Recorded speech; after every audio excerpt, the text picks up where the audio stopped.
Chapter 1.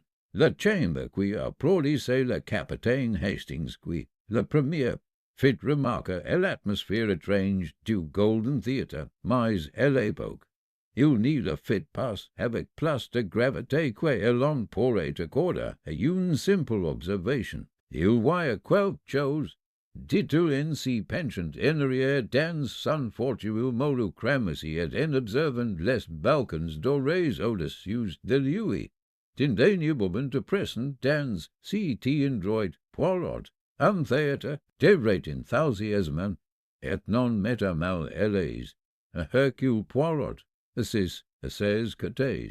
Le dos parfaitement droit et les chaussures vernies parfaitement alignées avec la rampe en latin, n'y répondit pas immédiatement. Il était absorbé par l'étude du programme, avec la minutie d'un érudit examinant un manuscrit médiéval. Si en est que lorsque Hastings eut répété sa phrase d'une voix un peu plus forte que Poirot l'avait laissé. Mon ami, dit-il d'un ton doux, vous confondez l'excitation avec le désordre. Si théâtre, c'est comme l'esprit d'une femme intelligente, beau, comme mais plein de secrets. Hastings awry, l'on voit des secrets partout, parce que, dit Poirot calmement, ils sont partout. Le Golden Theatre trônait au cœur de Marlowe-en-Thames. Un building les respectable dont les habitants s'enorgueillent de leur culture, de leurs bonnes manières et d'une passion presque obsessionnelle pour les arts. Instruit, à l'époque édouardienne par Sir Lionel Golding, impresario et l'ambition d'émissaire et aux finances d'Altusis, il avait été pendant des décennies le joyeux de la ville, sa façade en pierre couleur mille, son escalier majestueux et ses chérubins en plate finement sculptés étaient célèbres dans toute la comté. Si soirée eut la première représentation de la masque de la reine une somptueuse pièce historique écrite et produite par Sir Lionel lui-même. L'événement avait attiré un public distingué, mécènes, critiques, notables locaux et un curieux mélange d'acteurs et de financiers dont les oreilles, comme le remarqua Hastings, en éteignaient pas toutes leurs yeux. Poirot les observa tous avec une attention délicate. Au premier rang, Sir Lionel Golding trônait tel un monarque bienveillant, si homme d'une soixantaine d'années. Au teint éclatant, avec les cheveux gris fait soigneusement coiffés en arrière et une épingle à cravate en diamond, son rire était sonore, ses gestes amples, et il saluait ses connaissances avec un enthousiasme qui laissait deviner une chaleur sincère ou une messie en prise. À ses côtés était assise Lady Marjorie Golding, son épouse depuis Dixon's une femme grande et remarquable, d'une prestance presque auste. Sa robe sombre était élégante jusque à l'austérité, et son expression restait imperturbable. Elle inclinait gracieusement la tête lorsqu'on lui adressait la parole, mais Hastings n'y pouvait s'empêcher de remarquer combien souvent son regard vagabondait vers la scène, vers les allées, vers les personnes derrière elle. Just derrière U.C. tenait Emily Carrington, la vedette de la pièce, d'une blonde et d'une élégance exquise. Elle portait une robe de satin bleu pale et affichait une sérénité confiante. Portant, Poirot remarqua contrairement à Hastings que ses doigts tripotaient sans cesse le bord de son programme. À gauche, à demi dissimulé par l'ombre d'une colonne, était assis Rupert Vane, le directeur administratif du théâtre. C'y était un homme maigre et nerveux, au visage adroit et aux yeux fins comme ceux d'une bête traquée. Son costume, bien coupé, portait des marques d'usure, et il serrait contre sa poitrine un porte-documents en cuir comme il contenait son name. Plus loin dans la rangée s'y trouvait le colonel James Blackwood, un officier, à la retraite arborant, une moustache impressionnante et réputé pour son honnêteté, et sans data, et son niece, croire Blackwood,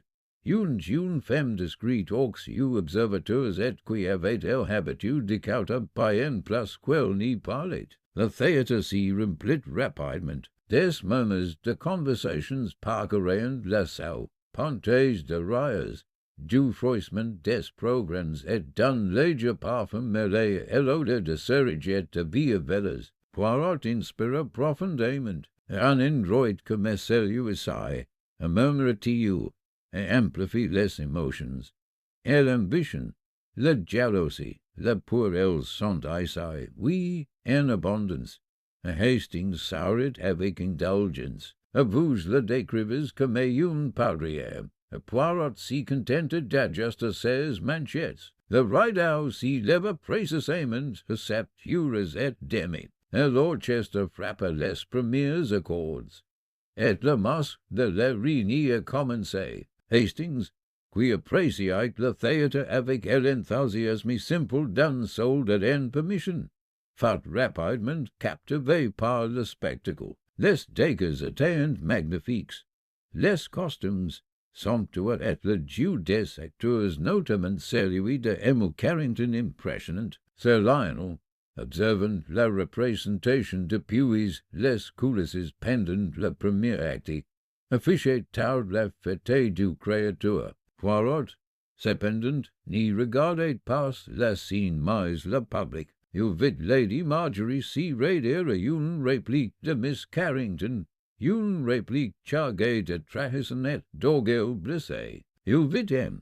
Vane s'y glisser discrètement hors de son siège pendant le duc en scène, pour revenir 10 minutes plus tard, le front humide et les mains tremblantes.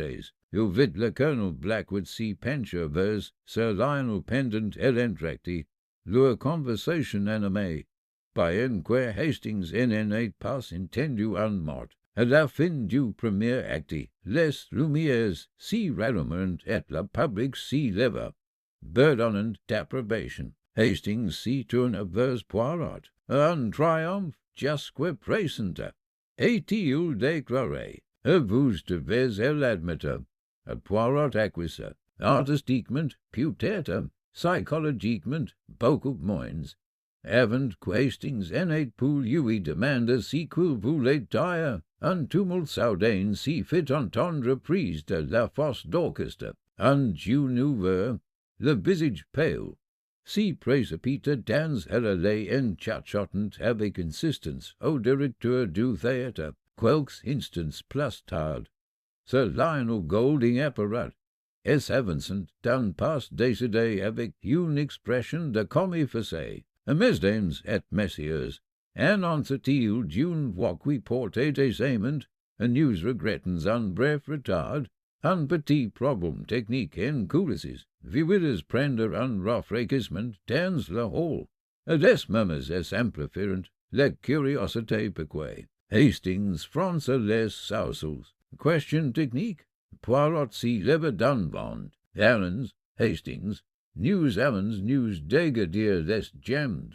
Le hall d'entrée était pendé de clients sirotant du airs et échangeant des propos aimables, portant sous-ci conversations polies.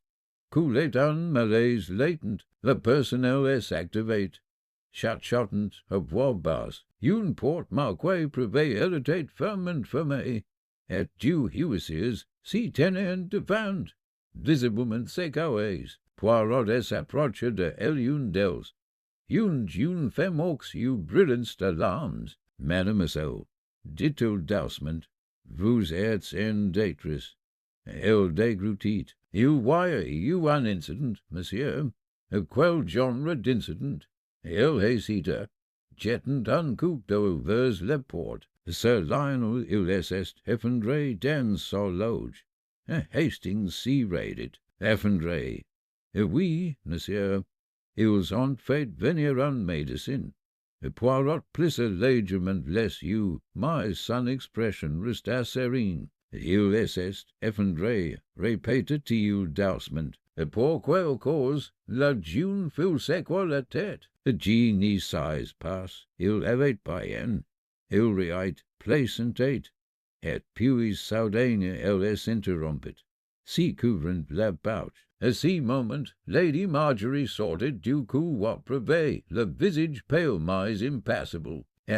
Rupert Vane la suivit de prise, chuchotant avec insistance. Carrington s'y tenait à l'écart, les poings serrés, les yeux fixés sur la porte close. Poirot les observa tous. La médecine arriva en quelques minutes en du coin, visiblement troublé et confus. Il dispara derrière la porte dérobée. Le temps passa. Les conversations dans la hall s'éteignirent, laissant place à un silence pesant. Finalement, la médecine réapparut. Il éclaircit la gorge. G. Cranes. Dis-tu, que ce Lionel Golding n'y soit mort? Un murmure d'étonnement parcourait la foule. Lady Marjorie chancela mais n'y tombe pas. Miss Carrington laissa échapper un petit cri et s'y détourna. Vane laissa Thomas un porte-documents. Des papiers s'y répandirent sur le sol comme des oiseaux effrayés. Poirot ferma brièvement les yeux. Alors murmura-t-il, les applaudissements ont cessé. La police était immédiatement appelée. Le spectacle était annulé. Les spectateurs ont été évacués. Leur enthousiasme ayant fait place à la stupéfaction et aux spéculations, Hastings sentit un frisson lui parcourir l'échine. Vous n'y pensez pas? Poirot ouvrit les yeux, très brillants et très graves. J'y pense, mon ami. Dis-tu, que ce Lionel Golding n'est pas mort par hasard? Et j'y pense que si théâtre dorée révélera bientôt une tragédie bien plus grande que of celles qui s'y sont jouées sur sa scène. Il jeta un dernier coup d'œil à la porte close, derrière laquelle gisait le corps d'un homme qui avait suscité applaudissements, loyauté, envie et crainte. Ajouta-t-il doucement, j'y pense que chaque personne assise sous si toi si soira quelque chose qu'elle n'y savait pas révéler. Le rideau était tombé, mais Poirot savait que le drame n'y faisait que commencer. Chapitre 2. La mort derrière le rideau de Vélez, le Golden Théâtre, si récemment animé d'applaudissements et d'impatience, affichait désormais une atmosphère de stupeur incrédule. Ces couloirs, d'ordinaire emplis de rires, de passe pressés et des enthusiastes des acteurs si préparant entre en scène, étaient étrangement silencieux. Et l'odeur forte du macquerage si mêlait désagréablement à celle du désinfectant, et la lueur électrique des lustres semblait crue presque accusatrice. Le capitaine Hastings s'y tenait juste à l'entrée des artistes, chapeau à la main, s'y sentant profondément déplacé. Il avait déjà vu la mort par un trop. En réalité, mais il voyait quelque chose d'étrangement troublant à la rencontre ici. Au milieu de rideaux de Vélez et de dégâts peints, si en était ni un champ de bataille, ni une route désert, mais un temple d'illusion et de délices. Poirot, en revanche, paraissait parfaitement calme. La loge de Sir Lionel Golding s'y trouvait au bas d'un étroit couloir tapissé de photographies de ses triomphes passés, des acteurs en costumes somptueux, des premiers immortalisés en sépia, des visages sauriens figés dans le temps. Poirot s'arrêta un instant devant elle une d'elles. Un Sir Lionel plus d'une, le bras odoreux d'une actrice d'une beauté cessante, le sourire large et assuré. Elle ambition, murmura Poirot, tauges elle ambition. La porte du vestiaire était entrouverte. Un agent de police en uniforme le gardait, tandis qu'un second tenait à distance les curieux. et l'intérieur, le contraste était saisissant avec la splendeur extérieure. Ce Lionel était étendu de toute son longue sur une chaise longue, le corps tordu de façon anomale, un bras pendant moment vers le sol, son visage, jadis rougeoyed, avec presque une étrange teinte bleutée, et ses yeux fixant le plafond d'un regard vide. Un verre de cristal vide reposait sur une petite table à proximité, à côté d'une carafe d'eau et d'un étui de cigarettes en argent gravé de ses initials. L'inspecteur de police local, un homme corpulent aux sourcils brossés était l'air d'une compétence lasse, s'y retourna lorsque Poirot entra. Ah, monsieur Poirot, dit-il, la reconnaissance est l'invasion. Tel inspecteur Harold Finch. J'y crois comprendre que vous étiez présent si soir, et de ça est passé. Dit Poirot d'une voix d'os. Si en est pas un mort que j'ai affection. Inspecteur, mais oui, j'ai été là. Finch désigna le corps du doigt. Quelle tragédie! On vous vivant à peine 15 minutes avant l'entracte. Il riait, plaisantait avec les autres acteurs. Poirot s'approcha de la méridienne, prenant soin de n'y rien toucher. Il étudia le visage de Sir Lionel, la position de ses membres, le verre posé sur la table. Le médecin demanda-t-il. Le docteur Simmons examine actuellement, répondit Finch. Premier diagnostic, insuffisance cardiaque. Poirot haussa légèrement les sourcils. Les premières impressions, est-il déclaré, sont comme les critiques de première, souvent enthusiastes, parfois trompeuses. Finch laissa échapper un petit rire, sans grand savoir. Vous pensez le contraire?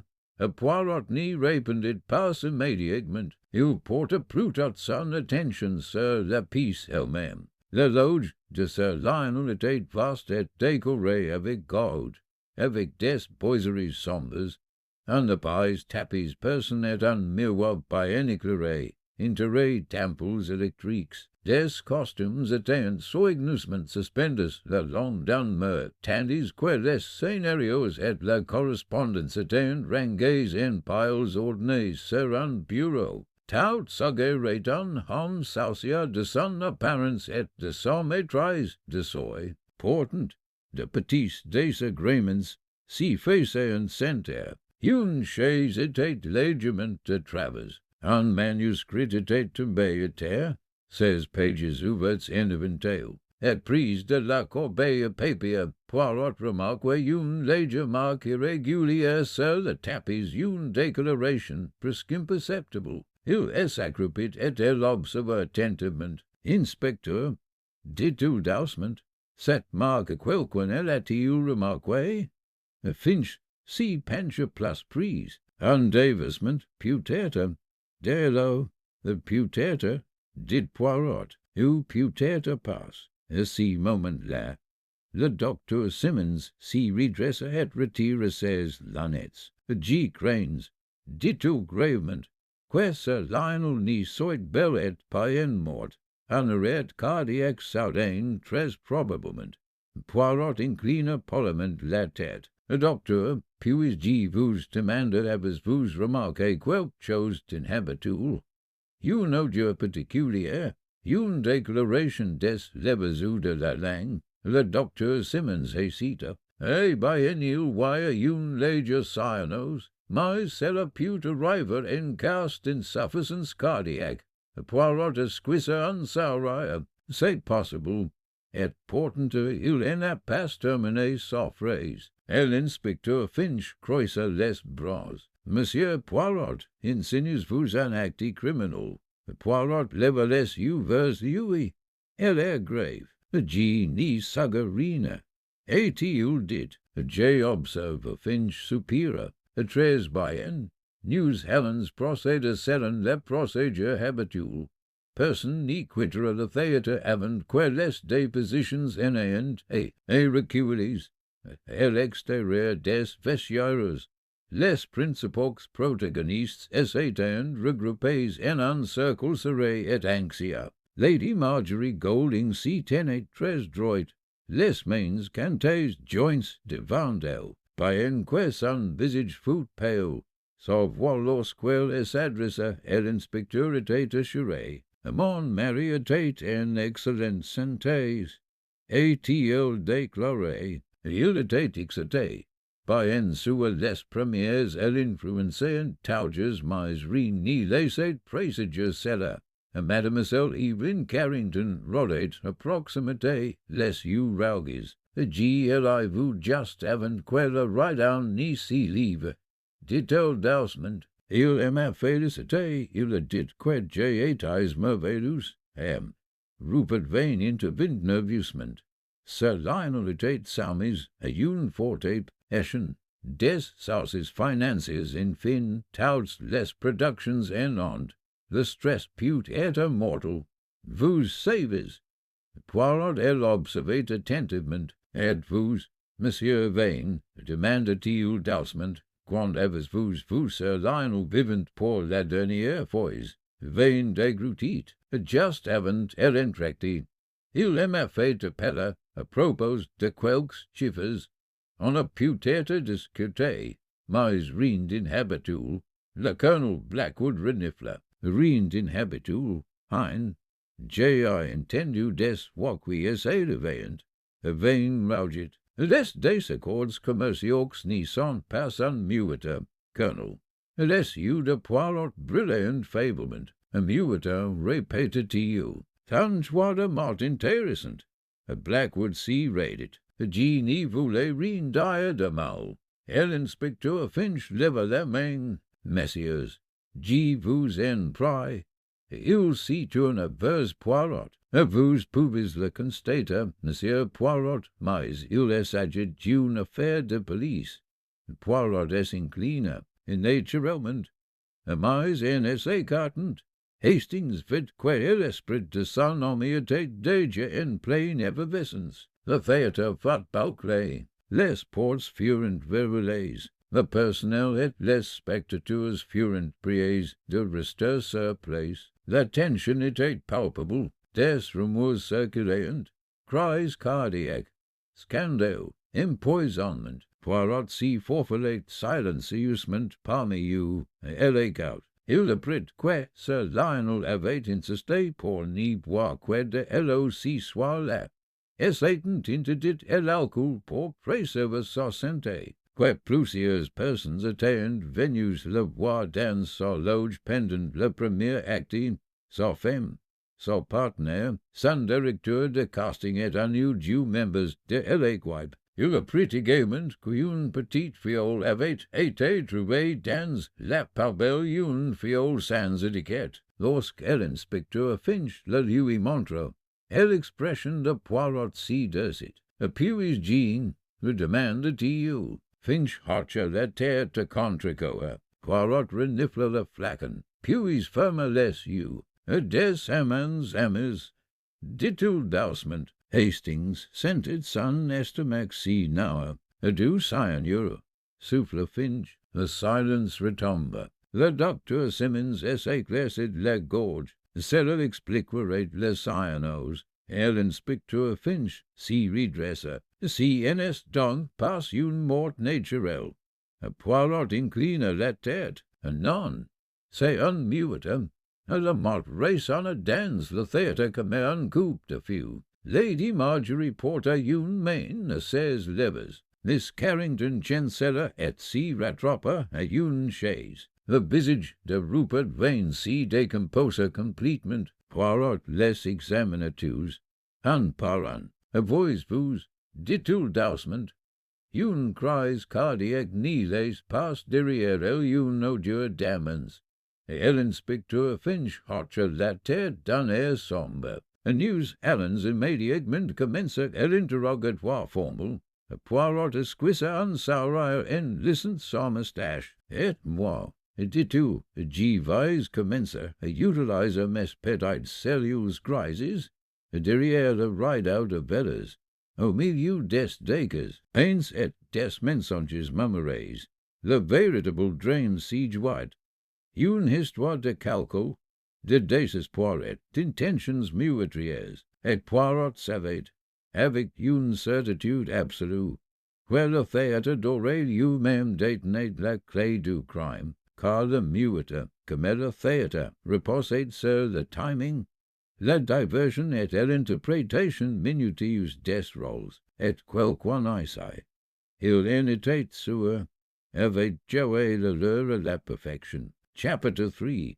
Le petit Belge, la grande réputation, la nuit essai PCC, à l'extérieur du Golden Theatre, tandis qu'à l'intérieur de ses murs, attempts semblaient suspendus, presentrait à l'écho d'applaudissements qui n'y viendront jamais et telle horrible certitude de ce qui s'était déjà produit. Le puis commença, Thomas Dowsement, tambourinant contre les hautes fenêtres cintrées comme un public nerveux refusant de partir. Et l'inspecteur Harold Finch s'y tenait prise du centre du hall d'entrée, donnant des instructions d'une fermeté crescente. Ses hands s'activèrent efficacement, scellant les sorties, escortant les clients vers les zones désignées et relevant les noms avec la précision solennelle qui soudain des soudain. Hercule Poirot observait la scène depuis une fortuite confortable prise du grand escalier, ses mains gantaient soigneusement passées sur le pommeau argenté de sa canne. Paul Hastings, qui arpentait la pièce avec impatience, son nom y paraissait d'un commis absurde, détaché. Pour l'âme du ciel, Poirot murmura Hastings en s'asseyant sur la chaise voisine. Un homme a été empoisonné sous nos yeux, et vous restez assis là comme si vous attendiez le duc s'amacti. Poirot le regarda placidement, mais c'est précisément ce que j'y fais, mon ami. Le premier acte est touches la confusion, le second est l'illumination, et l'inspecteur Finch s'approche du, son expression pensive plutôt qu'hostile, et monsieur Poirot, dit-il, j'ai été informé de votre réputation. La police belge et l'Orient Express, tout ça. Poirot inclina la tête. En fait de son mire, Finch hésita. Officieusement, donc si vous remarquez quelque chose d'utile, j'y serais ravi de le savoir. Officieusement, dit Poirot d'une voix douce. J'ai déjà remarqué beaucoup de choses. Finch esquissa un sourire ironique. J'y me doubtais bien que vous diriez ça. Il essaie l'aigna en aboyant des ordres. Laissant Poirot libre d'entamer si que Hastings savait être le véritable inquiète, non pas la collecte de faits, mais la compréhension des gens. Poirot s'y leva et s'y dirigia lentement vers le bar, où plusieurs membres du personnel du théâtre discutaient à voix basse. Il commanda un verre d'eau en but qu'une goguet et engagea la conversation avec le barman. Un homme d'âge muet dont les mains tremblaient légèrement tandis qu'il essayait le comptoir. Vous avez servi Sir Lionel ce soir? Demanda Poirot. Oui, monsieur. Just hello. Il était très strict à ce sujet. Il est ici que quelqu'un d'autre lui a apporté à boire. Et le barman fronça les sourcils. J'y en ai rien vu de tel. Cependant Vane apporter une carafe d'eau de Eliura, Poirot acquisa, et où était rangée cette carafe, dans les vestiaires, comme d'habitude. Poirot le remercia et poursuivit son chemin. Non loin de là, Emily Evelyn Carrington était assise sur un banc de velas, le dos droit, le visage pâle mais impassible. Poirot s'approcha d'elle avec une délicate courtoisie. Mademoiselle, dit-il doucement, puis-je vous déranger un instant? Et elle leva les yeux, surprise, puis hocha la tête. Bien sûr, vous étiez très proche de Sir Lionel. N'est-ce pas? Ses lèvres si pincerantes, professionnellement, et uniquement à titre professionnel. El salpent sun regard droit dans les yeux, suement, Poirot et l'observement, vous lui avez rendu visite dans l'horloge si soir, oui, avant le spectacle, lequel eura, just après sept heures, il aima ça été bonne chance, ou avez-vous touché quelque chose? Elle hésita. J.I. peut-être redresser quelques papiers, rien de place, Poirot s'arrête gentiment. Vous voyez, mademoiselle, le plus petit geste peut avoir une grande importance. Ces you entrer quelque chose de la pomme, peut-être, ou de la cola. J'ai adoré le théâtre, dit-elle brusquement. Sir Lionel aimait donner malchance. J'ai honorais jamais de Poirot l'évidence la main. J'ai n'accuse personne. Important, tandis qu'il essaie l'ignite. Hastings, qui laisse observer de loin, n'y pouvait si défaire de l'impression qu'on n'en dit persister in créu. Lady Marjorie Golding si tenait de l'écart des sortes, parlant de voix basse avec le colonel Blackwood. Elle avait rétribué son commis, mais son regard restait vif et alerte. Poirot s'approcha. Madame, dit-il en s'inclinant, je vous présente mes condoléances. Et merci, répondit-elle d'un ton détaché. C'est bouleversant. Vous étiez avec votre mari place ce soir, oui, avant le spectacle. Lequel eura? 6h30. Nous avons donné légèrement dans sa loge. Poirot haussa les sourcils. Vous avez donné la basse? Oui, une salade du pain, il insistait. Elle est alone, elle acquiesça. Il a bu à la carafe. Poirot esquissa en s'arraya. Vous voyez, madame, vous êtes très observatrice. Son regard est aiguisé. Est ici un compliment ou une accusation? Poirot la regarded droit dans les yeux. Une simple observation. Le colonel Blackwood essaie laisser la gorge. Poirot, si je puis me permettre, Sir Lionel n'était pas admiré de tous. Il avait des ennemis. Poirot inclina la tête. Les ennemis sont souvent plus intéressants que les amis. Blackwood renifla. Il avait escroqué des gens. Il leur avait promis des investissements qui n'y étaient jamais concrétisés. Les yeux de Poirot brillèrent. Ah, êtes-vous, colonel, poursuivit Poirot, vous lui avez parlé pendant de l'entracte? Oui, nous sommes disputés à propos de... Blackwood hésita. De l'argent? Il devait une somme considérable aux fonds fiduciaires de mon niece. Poirot hocha lentement la tête. Merci. Au fil des heures, Poirot rassemblait des fragments d'informations, heures, gestes, regards, incohérences. Hastings, malgré ses efforts pour le suivre, s'y sentait de plus en plus déconcerté. Finalement, aux lentos diminuées, l'inspecteur Finch annonça que les clients restants seraient libérés, mais que des individus clés passeraient la nuit au hôtel voisin sous surveillance policière. Poirot et Hastings s'y retirèrent dans un petit salon mis à disposition par le théâtre, en rue autrefois utilisé pour des réceptions privées. Poirot s'assit à une petite table, rassemblant ses pensées avec la minutie d'un joueur de checks contemplant son échiquier. Hastings, dit-il soudainement, dites-moi, qu'en pensez-vous? Hastings fronça les sourcils. Eh bien, vain me paraît suspect. En nerveux, et l'actrice elle cache quelque chose. Quant à Lady Marjorie Elias de Dropfroid, je n'y lui fais pas confiance.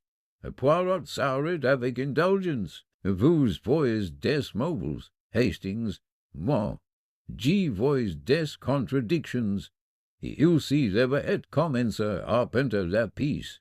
Considérez, dit-il, le poison, le cyanure, action rapide, sans équivoque, portant. Sir Lionel s'est effondré silencieusement, sans un cri, pourquoi? a Hastings horseless appalls, a chock, a tout par anticipation, rapended Poirot, a si elon s'attende et malade, on ni cry pass. Il es arrêta, Sir Lionel insisté pour ni voir quid hello pourquoi, pour sosente, du pas quil cranate le poison et pensate en contrôle la source, Poirot si pencha plus prise, Lakarov, Hastings, tout le monde suppose quelle était sura, mais si la sécurité elle-même n'était qu'une illusion, Hastings le fixe du regard. Vous voulez dire, j'ai vu dire que le poison a été introduit par un avant spectacle, et que Sir Lionel est à bout de son plein gré. Hastings eut un frisson. Alors le mieux aurait besoin d'y avoir accès avant 7 heures. Précisément, Poirot esquisse en sauraille, et nous savons exactement de qui il est adjacé. Il jette un coup d'eau vers la scène prolongée dans l'obscurité, où s'y trouvait le trône peint de la masque de la Réunise dressée, abandonnée, sous la lueur fantomatique d'une unique lueur. Au théâtre, murmura-t-il chacun joue un rôle. Le plus difficile est de découvrir qui a oublié son texte. Dix hauts, la pluie tombe, et plus forte, l'avant les rouges, de Marlowe en Thames, mais à l'intérieur du Golden Theatre. Des secrets et sacrés obstinément oxmas. L'enquête avait véritablement commencé. Chapitre 4. Questions. Sous les projecteurs, la lumière du matin filtrait timidement à travers les hautes fenêtres du Golden Theatre, révélant des particules de poussière en suspension dans l'air, tels les fantômes du public de la veille. Et l'édifice, désormais dépuré de son faste, paraissait fatigué. Ses dorées tournées, ses velas délevées, sa grandeur réduite, un décor abandonné après la baisse de rideau. Hercule Poirot s'y tenait seul dans l'auditorium, le regard pensif fixé sur les sieges vides. Dans la pénombre, ils ressemblaient à des rangées de témoins silencieux, chacun porteur de ses propres souvenirs de la soirée précédente. Tout le monde voit murmura Poirot pour lui-même, mais plus observant. Derrière lui, le capitaine Hastings entra discrètement, et l'inspecteur Finch organisait les impressions. Déclaré Hastings, d'un parent dans le bureau privé de Sir Lionel, Poirot acquiesça. Excellent. Alors, la méthode voilà qui recherche l'esprit. Ils s'y frèrent en caminant coulisses, croissant des menuisiers qui démontaient les décors et des couturiers qui emballaient les costumes.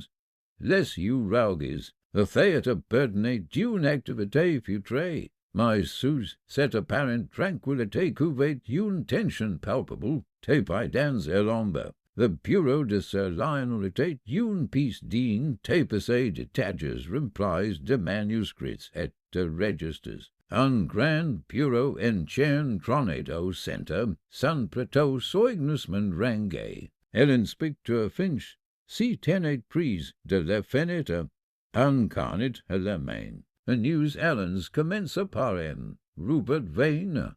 Est-il déclaré? Vane entra. Son costume frisé, ses yeux cernés de fatigue. Il essayait raide. Les mains joints sur les genoux. Monsieur Vane, commença Poirot d'une voix douce. Vous avez évoqué hier soir une dispute avec Sir Lionel. Pourriez-vous nous en parler? Vane déglutit. Il est adjacé des comtesses. La production avait dépassé le budget. Sir Lionel refusait de le reconnaître. De quel heure cela est-il produit? First sept heures et quart. Just avant le mi-temps, et vous avez quitté les vestiaires in suite. Oui, immédiatement. Poirot inclina la tête. Sir Lionel est-il quelque chose pendant votre conversation? Vane hésita. J'ai eu pris une gorgée d'eau. les you de Poirot est illuminant, adieu decanteur, oui, en inspecteur finch intervint. Vous avez apporté cette carafe tout el euro, oui, in 26 euros. Pourquoi? Vain est agita. Sir Lionel me elle a demandé, il est plaint que celui qui avait la basse avait un gold rance. Poirot esquisse en sauraille, et élèves vous rempli. Non, j'ai simplement présent out fries dans la loge. Poirot s'y penche en arrière, l'intéressant, le visage de vain usé de sueur. Ni lui ferais jamais de mal, sans Sir Lionel, ni suis rien. Poirot le regarda pensivement, parfois Monsieur Vane, c'est précisément là le problème. Vint ensuite Emily Carrington, elle entre avec une dignité tranquille, bien que ses mains tremblaient légèrement. La voix de Poirot était bien violente. Mademoiselle, vous étiez dans la loge de Sir Lionel sept euros. Oui. Questi tu is fait. Il m'a félicité. Nous avons brièvement échangé quelques mots. Vous est-il proposé à boire? Non. Poirot acquiesça. Vous avez ajusté ces papiers? Oui. Avez-vous remarqué la carafe? Elle hésita. J'ai remarqué que si était plein. Poirot sourit doucement. Merci, Lady Marjorie Golding suivit. Son sang-froid était impeccable. Elle répondit calmement et avec précision. Nous avons dîné à 6 euros et demi. Et-il dit, il a bu de l'eau. J'ai bu du thé. Est-vous sorti de la pièce ensuite? Oui, à 1940. Quelqu'un vous est-il rejoint? Non. Le regard de Poirot s'attarda sur son visage. Vous aimez votre mari? Celle sortit son regard. Ma façon. Le colonel Blackwood était le suivant brusque et direct. Il m'a trompé. Miss Blackwood, mais Jenny elle empoisonnerait pas. Vous élèves, vous elle interacting, oui. Nous sommes disputés. Est-il beau alors? Non. Poirot hocha la tête. Merci. Au fil de la matinée, Poirot commence à reconstituer une chronologie précise. À 6 euros. Vane apporte une carafe d'eau fraîche dans la loge de Sir Lionel. À 6 euros et demi. Sir Lionel et Lady Marjorie White humorant. Sir Lionel bade hello. À 7 euros. Emily Carrington est venu brièvement. À 7 euros et quart. Vane s'y dispute avec Sir Lionel. Sir Lionel s'y remit à boire. À 7 euros et demi. Le rideau s'y leva. À 8 euros 20, pendant et entracté. Sir Lionel est effondré. Poirot croise les mains. Inspecteur, dit-il calmement, le poison était dans cette carafe avant 6 euros et demi. Finch fronça les sourcils. Alors le muetrier a dû voir axes avant le départ de Lady Marjorie. Oui, dit Poirot, et ou du moins. Il savait que c'est le Paris ainsi. Hastings fronça les sourcils. Mais le seigneur inexoré-il passe plus vite. Poirot esquisse en sauraille. De moins qu'il n'y soit delay, oublié de telle sorte qu'il s'y dissolve lentement. L'inspecteur Finch s'y raidit. Vous insinuez une préméditation. Saga, répondit Poirot. Un muetrier qui comprenait le chimie ou qui a consulté quelqu'un qui s'y connaissait. Les impressions étaient terminées, mais Poirot n'en avait pas fini. Il traversa une nouvelle fois le théâtre, et s'arrêtant cette fois sous le grand lustre. Il leva les yeux. La lumière l'amène-t-il? Tauges la lumière. Il s'y tourna vers Hastings, Editsmore, qui profite le plus de la mort de Sir Lionel. Hastings réfléchit, sa femme est Vane évite le décheneur. Le colonel pourrait récupérer son argent. Elle actrice. Elle, he est libre de son emprise.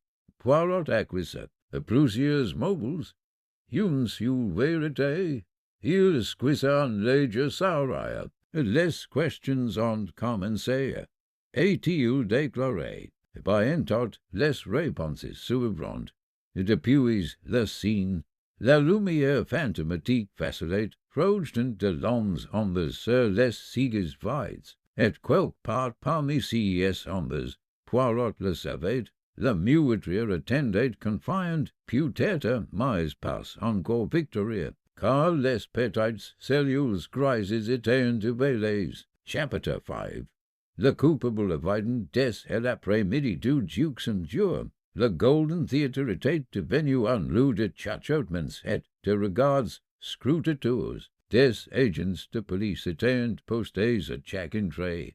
Le hall, Jetty's equivalent, ressemblait désormais à une antechambre gardée, prête à accueillir un jugement. Dehors, les journalistes rôdaient comme des charognards, avides de scandale. Et à l'intérieur, la suspicion commençait à s'installer de façon inégale, mais avec un poids indéniable. Et l'inspecteur Finch s'y trouvait au cœur de cette pression. Et comme beaucoup de hommes consciencieux soumis à la pression, il s'y sentait attiré par l'explication la plus simple. Monsieur Rupert Vane n'avait pas dormi. Cela sortait aux yeux de quiconque le regardait. Ses yeux étaient injectés de sang, ses mouvements saccadés, sa voix légèrement trop aiguë. Lorsque Finch le fit appeler un nouveau cet après-midi-là, il remet sa face presque sur la chaise en face du bureau de l'inspecteur. Nous avons examiné les relevés. Dit Finch d'un ton sec. Vous étiez seul avec Sir Lionel Pugh avant son malaise. Vous avez apporté la carafe. Vous êtes disputé avec lui. Et il peut s'incarner que vous êtes dans une situation financière très difficile. La bouche de Vane s'ouvrait et s'y fermait sans bruit. Poirot assist légèrement en retraite. Elle observait d'un œil méfiant non pas celui d'un prédateur, remarqua Hastings, mais celui d'un médecin étudiant impatient. C'est absurde, s'exclama enfin Vane. Oui, Jimmy suis disputé avec lui, mais Jimmy suis touches disputé avec lui. Il était impossible. Touches des promesses jamais tenues. Vous risquez de tout perdre si les comtesses étaient divulguées, a déclaré Finch, et pour n'y rien gagner à sa mort. Rétorqua Vane. Croyez-vous que les créanciers disparaissent parce que Sir Lionel est mort? Non. Il s'y resserrent encore. Poirot s'y pencha légèrement en avant, et Monsieur Vane dit-il doucement, vous êtes un homme nerveux, et n'est-ce pas? Vane laissa échapper un rire aimé. Êtes-vous le sérieux? Oui, dit Poirot. Peut-être, mais la nervosité n'est pas synonyme de culpabilité. Finch fronça les sourcils. Avec tout le respect que je vous dois, Poirot, l'esprit circonstanciel of ces circonstanciel. Conclut Poirot. C'est donc dangereux. Finch s'y raidit. Nous n'y pouvons pas l'ignorer. Vous n'y devrez pas non plus. Approuva Poirot. Mais vous n'y devez pas non plus vous laisser douiller. Il s'y leva et traversa la piste. Et s'arrêtant devant Vane. Dites-moi, demanda Poirot, lorsque vous êtes allé chercher la carafe, avez-vous fait seul? Oui. Quelqu'un vous a vu? Non, la loge était vide. Poirot acquisa. Pratique. De Vane tressaillit. Vous m'accusez maintenant. Poirot esquissa un sourire. J'ai envisagé différentes possibilités. Une fois Vane escorté à l'extérieur, Finch fit un verrage serré. Tu es trop charitable, dit-il. Les hommes aiment bien craquer sous la pression. Certains hommes, répondit Poirot, sont déjà craqués. Hastings, qui était triste et silencieux, a hasardé, mais assurément, Poirot, veine elle coupable, il y est terrifié, Poirot le regarde appattement, Hastings, dis-tu, si la culpabilité si mesurate, à l'atterreur, la moitié des innocents en angle de resserrer en pendus avant le fait. Il s'approche de la fenêtre et contemple la rue obscurcie par la pluie. Le suspect abidant poursuivre-t-il, il est en réconfort. Il nous permet d'arrêter de réfléchir, si soit-là, de nouvelles informations entémagées, alimentant la certitude grandissante de Finch. En chemise de la ville rapportée que Rupert Vane avait été du cyanure de potassium quelques mois auparavant, officiellement pour l'attaquant les nuisibles dans les entrepôts du théâtre. Finch était satisfait, mais d'une manière sombre. Voilà, dit-il, c'est établi. Hastings regarda Poirot, et s'attendant un triomphe de la consternation. Au lieu de cela, Poirot s'y contenta de soupirer. Alors, dit-il, le harangue rouge nage très hardiment. Vane fit placer sous adroite surveillance. Le personnel cherchait désormais ouvertement. La pitié et la suspicion l'intéressant à parts égales. Miss Carrington evitait son regard. Lady Marjorie elle observait d'un Noël indéchiffrable. Poirot, de son côté, a demandé à voir aux plans architecturaux du théâtre. Les plans, répéta Finch, pourquoi, et parce que, dit Poirot, un théâtre n'est pas simplement un bâtiment, c'est une machine. Et il passa la soirée à étudier attentivement les plans avec Hastings à ses côtés, traçant les couloirs, les passages de service, les puits de ventilation et les vieux escaliers désaffectés. Hastings dit soudain Poirot en tapotant le journal. Que remarquez-vous? Hastings plissa les yeux, des couloirs dérobés. Il voit en plein, oui, et la vie privée. Poirot suivit du doigt la loge vers jusqu'au vestiaire de Sir Lionel. Un homme peu intéressant est à vous. Une femme aussi. Hastings fronça les sourcils. Mais le poisonneur en aurait pu l'introduire des heures plus tard. Dit Poirot, même des heures plus tard, si on avait été mêling. Il s'y pencha en arrière. La police pense avoir arrêté le coupable. Cela recherche dangereusement le véritable meurtrier.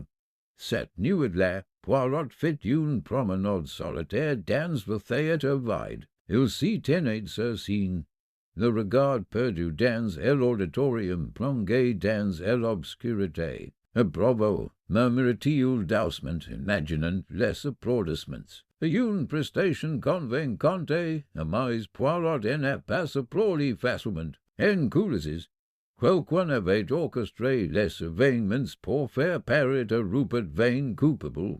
Son échappe de cyanure, son excès oxlou, son argumentation, trop proper, murmura Poirot. Alors qu'il s'y retournait pour partir, il remarqua quelque chose de petit mais curieux prise des projecteurs.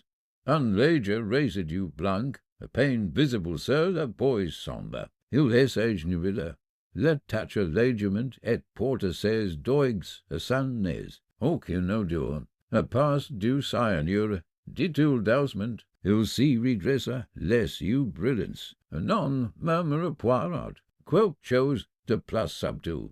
Le coupable évident essayait rétribué sous les projecteurs. Mais Poirot savait absolument que le véritable meurtrier s'y cachait talges dans l'ombre. Chapitre 6. Un indice dans le plus petit geste, Hercule Poirot avait talges soutenu que la vérité s'y manifestait rarement de façon spectaculaire. Elle n'y défonçait pas les portes ni criait son nom. Au contraire, elle s'y révélait dans les plus infimes trahisons. Un regard prolongé, une main tremblante au lieu d'être ferme, un geste, Shinelmais leur descens. C'est cette conviction qui le guide le lendemain matin lorsqu'il reprit son examen commis et méticuleux du théâtre d'or. Le capitaine Hastings, qui avait mal dormi, trouva Poirot déjà révélé et impeccablement vêtu, débat prise de la scène, une loupe à la main. Vous examinez encore le sol? Le demande Hastings en réprimandant bêlement. Oui, dit Poirot, le sol, l'esmes. Elle est lui-même tout pâle. Si elle en s'est écartée, il montre du doigt les fables récites blancs qu'il avait découvertes la veille au soir, prises des projecteurs. C'est ça, dit-il. N'est-ce pas du poison, si n'est-ce pas non plus de la création, comme on pourrait le supposer? Hastings essaie nulle à côté de lui. Alors, si c'est? Poirot s'y redressa et remit la loupe dans sa poche. Il essayait de thiosulfate de sodium. Hastings le fixa du regard. Et cela signifie, répondit Poirot, que quelqu'un saurait neutraliser quelque chose. Il s'y rendirent en coulisses, où Poirot demanda à parler discrètement avec l'électricien en chef du théâtre, un homme voté nommé Eldridge. Et monsieur, dit Poirot gentlemen, utilisez-vous du thiosulfate de sodium dans votre travail? Eldridge acquiesça. Oui, monsieur. Nous l'utilisons pour nettoyer les résidus de certains produits chimiques utilisés dans l'éclairage. Les yeux de Poirot brillent, et où est-il conservé? Dans le magasin de Luminaires. En moi vérité, à qui voyez-vous? Eldridge hésita, moi-même. Et enfin Sir Lionel insistait pour que sa femme ait une clé, elle aimait supervisor. Poirot le remercia et poursuivit son chemin. Et l'esprit bourdonnant, plus tard dans la matinée, Poirot demanda à s'entretenir en privé avec Lady Marjorie Golding. Elle le reçut dans le petit salon réservé aux invités de marque, assises by un droit, les mains gantées soigneusement jointes. Vous sauriez me voir, dit-elle d'un ton froid.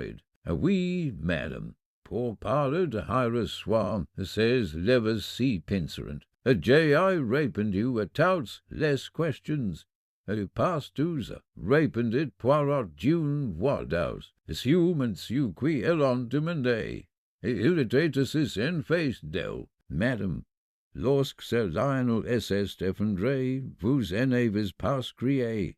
Elle s'y raidit. J'ai été sous le choc. Oui, et pourtant, vous n'y vous êtes pas précipité vers lui. Vous êtes resté assis. Ses yeux ont étincelé. Est ici un crime? Non, dit Poirot d'une voix douce. Mais c'est un indice.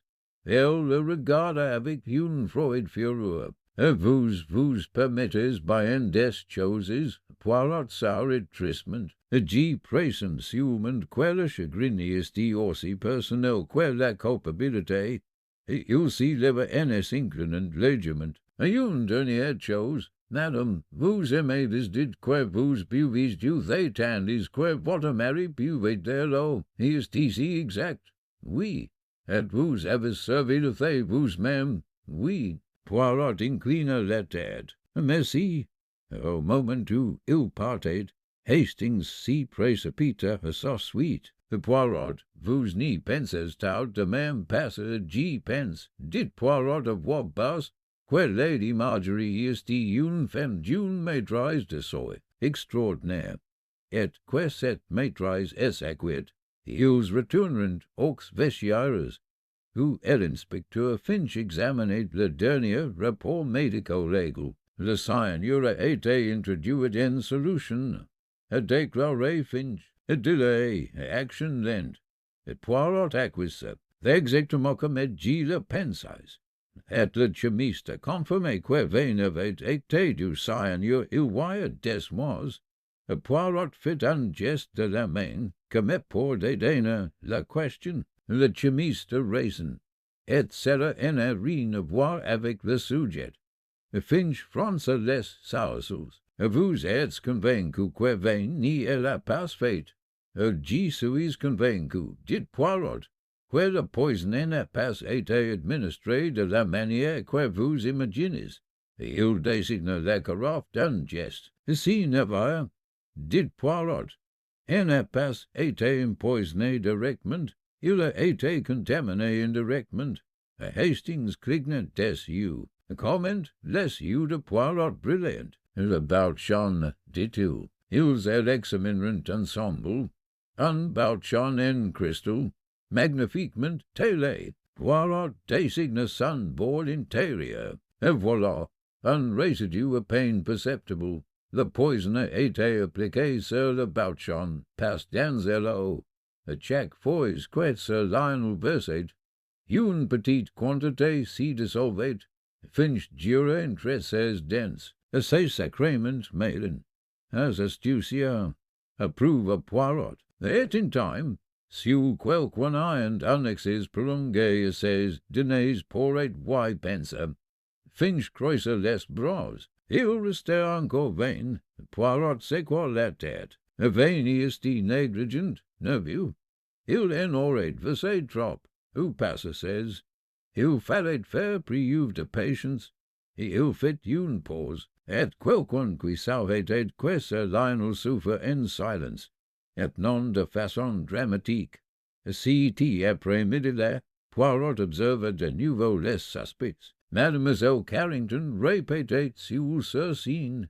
Sa voix résonnante dans le théâtre vide. Le colonel Blackwood arpentait le hall en marmonnant des propos sur les avocats. Rupert Vane, sous surveillance, avait le regard vide et restait silencieux. Lady Marjorie, quant à elle, s'y tenait dans le magasin de luminaires, parlant à voix basse avec Anne. Eldridge, Poirot observait à distance. Elle tendait la main un bref instant pour adjuster une lampe. Un petit geste distrait, mais Poirot elle avoue la façon dont ses doigts s'attardent, la facilité avec laquelle elle manipulait l'équipement. Plus tard, Poirot s'y tourne vers Hastings. Le geste, dit-il, tauges le geste. Hastings fronça les sourcils. Vous pensez qu'elle trafiquait les lumières? Non, répondit Poirot d'une voix douce. Avec les produits chimiques utilisés pour les fabriquer. Les yeux de Hastings essaient calculerant. Le thiosulfate de sodium est utilisé pour neutraliser le cyanure, conclut Poirot. Elle nettoyait après elle. Hastings ressentit un frisson. Puis elle a tout planifié. Poirot hocha lentement la tête. Mais la planification n'y constitue pas une preuve. Et-il déclaré, et une femme comme Lady Marjorie n'y tout pas sans raison. Et il regarda en direction du vestiaire plongé dans l'obscurité. Le mobile, murmura Poirot, restait encore dans l'ombre, et tant que cette ombre n'était pas dissipée, la tragédie du théâtre d'or restait inachevée. Mais Poirot savait que le moindre geste avait déjà trahi la main qui tenait le poison. Chapitre 7. Si que la mort avait au bout de 3 jours. Le Golden Theatre avait perdu toute illusion de civilité. La présence policière était désormais acceptée avec une résignation morne. La suspicion planait comme une ombre sur les rideaux de Vélez. Plus personne n'y parlait librement. Les conversations s'interrompaient brusquement au bruit de pas qui approchaient. Les regards surveillant Poirot partout où il allait.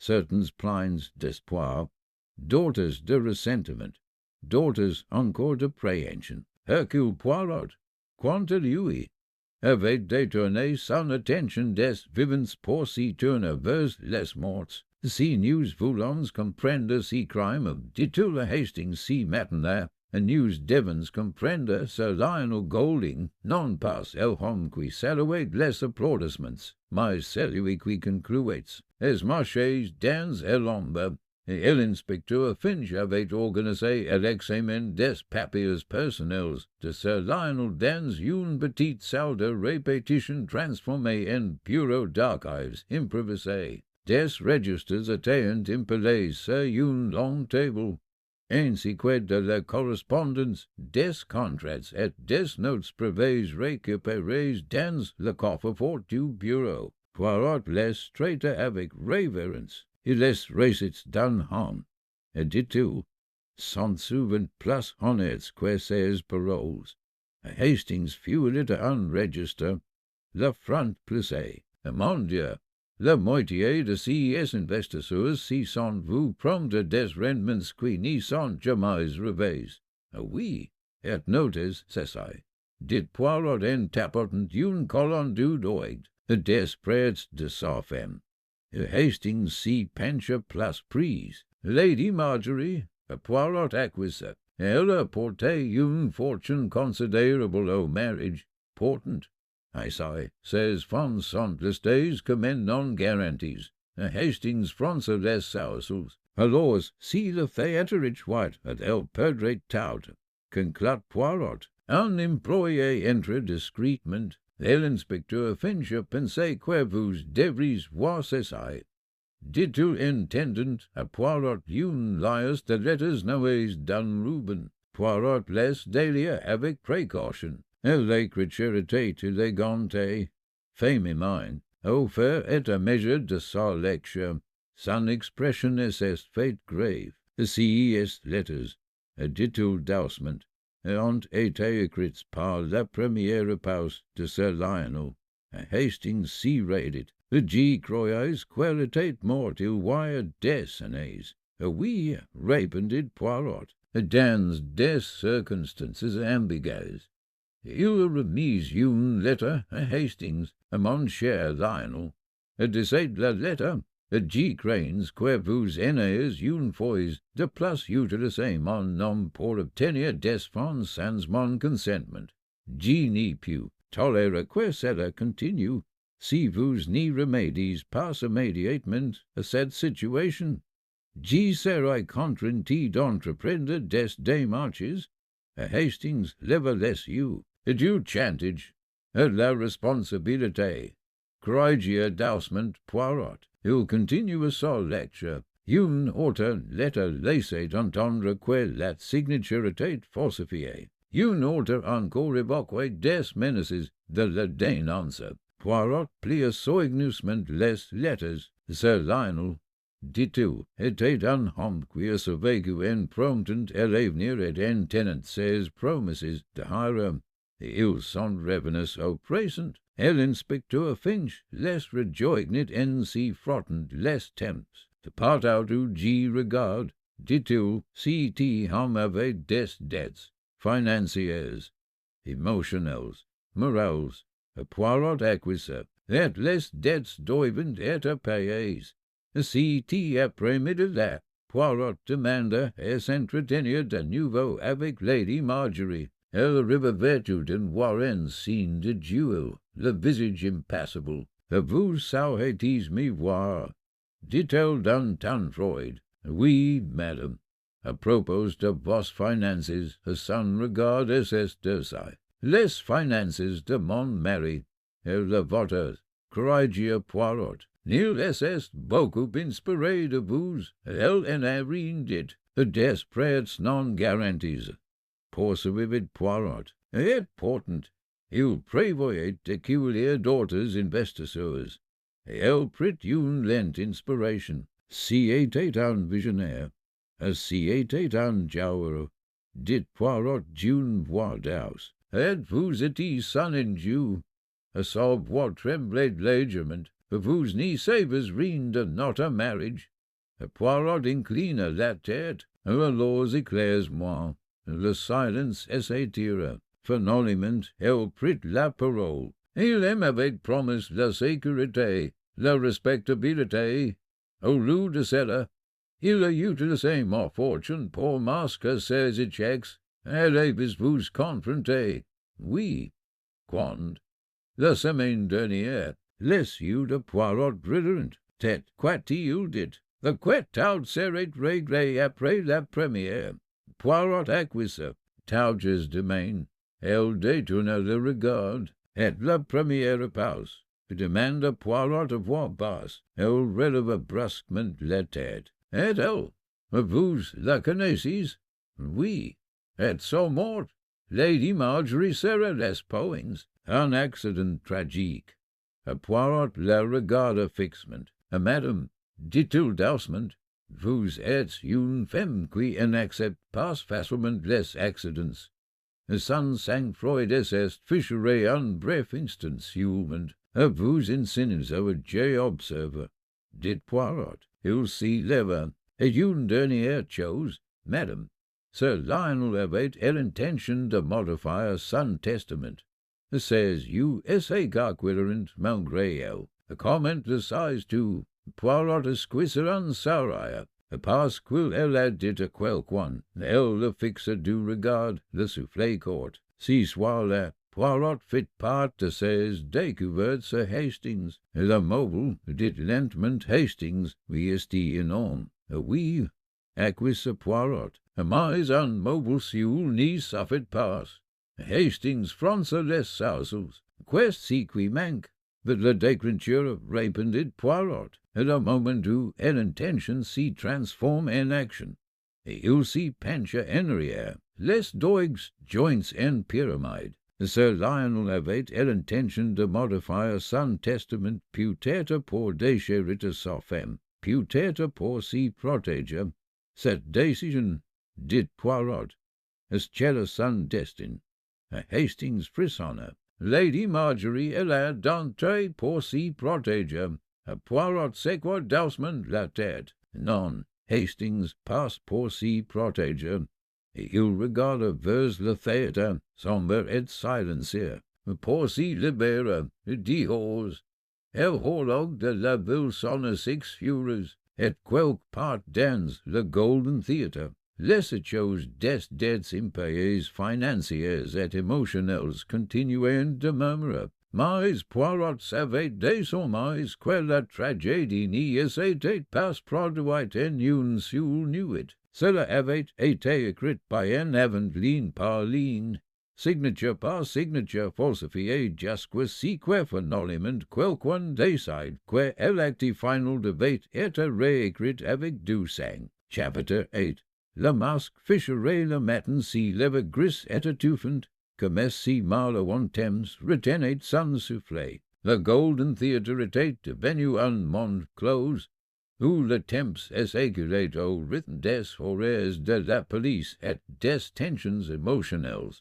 Plutôt qu'au son des horloges, les suspects vivaient dans une promiscuité forcée, liés par une pour partager et un calcul tacite. Hercule Poirot était parvenu, si qu'il appelait un prévail point sensible au moment où les faits s'usent ni sufficient place, et où le cœur humain, sous pression, doit être invité s'y trahir. Il choisit un Clara Blackwood, jusqu'à présent. Elle était restée en marge, délinquante, discrète, observatrice, éclipsée par son oncle impatient. Mais Poirot en avait pas manqué de remarquer la fréquence à laquelle son regard s'attardait, la rareté de ses interventions et la précision avec laquelle elle s'y souvenait des moindres détails lorsqu'on elle interrogeait de manière informelle. Poirot elle invita à prendre le thé avec lui dans une petite salle de répétition donnant sur la rivière. L'atmosphère était douce, in time volontairement. Vous appréciez beaucoup votre oncle, mademoiselle, dit Poirot en versant du thé. Oui, répondit Clara. Il aimait le vin, et Monsieur Lionel. Ses doigts si crispèrent sur la tasse de thé. J le respectais. Poirot esquisse en sauraille. Et le respect est parfois l'émotion la plus complexe de toutes. Elle baisa les yeux. Mademoiselle, dit Poirot d'une voix douce, vous étiez présent dans le hall d'entrée lorsque Sir Lionel s'est effondré? Oui. Vous avez alors vu quelque chose? quelque chose dont vous n'avez pas parlé, elle se sorta. Non infingi en Irene vous inhabitul. And Poirot attended. The silence s'étira tendu et tremblant, for noliment elle par le précipitement. J.I. vous Lady Marjorie C. Liver, a-t-il déclaré, having quiquant daughter ni comprend si qui si passait. Poirot inclina la tête, continues, elle avait l'air paschaque, concentré, comme si elle attendait. Poirot hocha la tête, mais si la voix de Clara tremblait. G n'y savait pas si ça voulait dire quelque chose. Cela signifie, dit doucement Poirot, que vous êtes observateur. Plus, dans la journée, Poirot demanda une impression privée avec Lady Marjorie. Cette fois-ci dans le vestiaire même de Sir Lionel. La pièce était restée quasiment intacte, comme figurée dans le thème. Lady Marjorie entra et s'arrêta net à la vue de la chaise longue. Vous savez-vous me parler, sir? Dit-elle doucement. Oui, répondit Poirot. Parce que la vérité est plus facile affronter là où le mensonge règne. Elle resta dévote. Poirot désigna la chaise d'un geste. Je vous en prie, avec contrecoeur, elle s'assit. Madame, commença Poirot, vous êtes une femme de discipline, de maîtrise. Vous n'y vous donnez pas à des démonstrations émotionnelles. Ces livres si pincerant, si n'est pas un crime. Non, accusa Poirot, mais c'est une faiblesse. Si elle en essaie fait trop, et elle le regarda d'un air sévère. Vous savez que votre mari avait l'intention de modifier son testament, poursuivit Poirot, de vous élèves confrontés. Il a refusé. Il prévoyait de retarder les choses, peut-être indéfiniment. Elle en a rien dit. Vous le savez, dit Poirot d'une voix douce. Une fois la pièce réussie, son influence augmenterait, et la vôtre disparaîtrait. Ces mains crispées sur ces genoux, et ensuite, poursuivit Poirot, vous préparez. Elle s'y leva brusquement. C'est absurde. Poirot resta assis. Vous avez appliqué du cyanure sur le bouchon de la carafe. Dit-il calmement. Une solution diluée, lentement, avec précaution. Vous avez veillé à ce que les effets paraissent naturels. Elle le fixa du regard, respirant difficilement. Vous avez nettoyé les résidus avec du thiosulfate de sodium, poursuivit Poirot. Vous avez utilisé des produits chimiques pour électrage. Vous voyez vos excuses. Vous savez à quoi ils servent. Sa voix est brisée. Vous n'avez aucune preuve. Poirot acquiesça. Passe encore.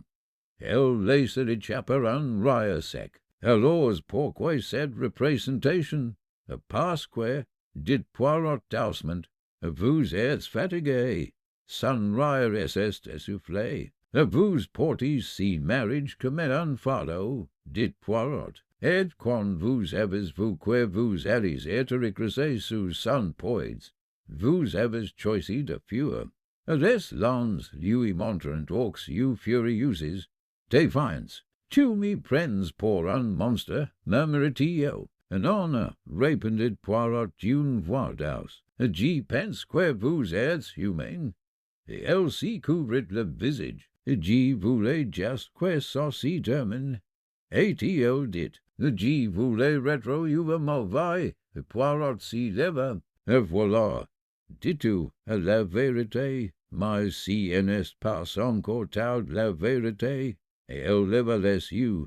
Surprise. Que voulez-vous dire? Le regard de Poirot était grave. Vous en avez pas augustieux, elle a eu le soufflet coupé.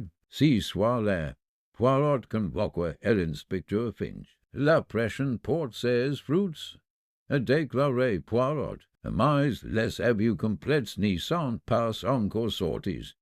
Finch fronça les sourcils. Vos penses quil wire uncompresses, G pens, did Poirot, quel quone de prepara la poison, de dissimula erecti, fin Shakespeare, qui Poirot squisseran sauria, qui donc, the letum de la nuit, the theatre dorée semble si referma sur ses occupants, les ports grinceant, les